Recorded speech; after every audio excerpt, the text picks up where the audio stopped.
Eto na nga pala ang day 14 ng aking gaming room. Bali na pala talaga dito, nakasikaso na ako dito. Tapos si Macdo tulog pa dyan.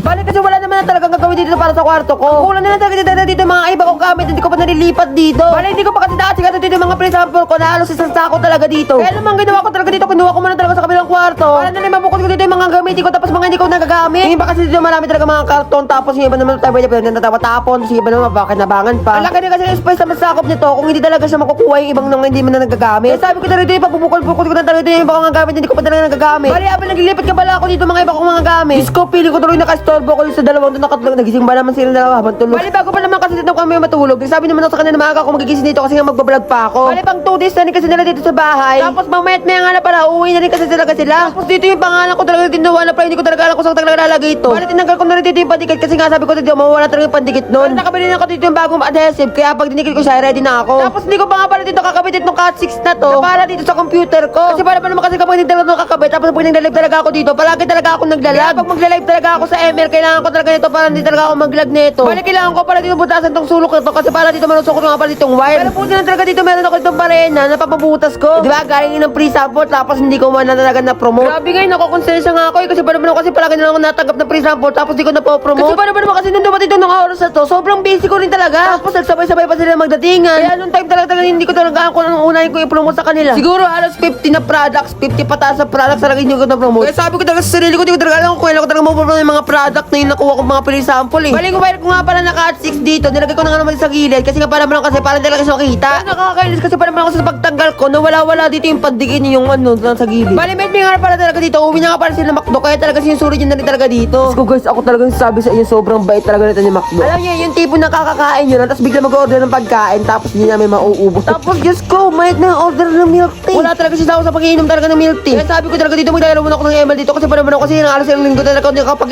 ML. Pero sabi ko naman talaga dito, baka huling update ito about dito sa gaming room ko. Kasi nga dito, mayat may nga na pala dito, nagluto na nga pala si mama na dito ng ulam para sa almusal namin. Kasi nga mamaya babiyahe pa dito si Macdo. Bali sinusukot ko na nga pala dito yung LED na gusto ko ikabit dito. Para naman kasi makapag-live na ako. Pero baka huling vlog na talaga to about dito sa gaming room ko ah. Kasi tapos na rin naman yung paggagawa dito. At saka para makapag-live na rin naman na ako at makapagbalagbagan na ako sa ML.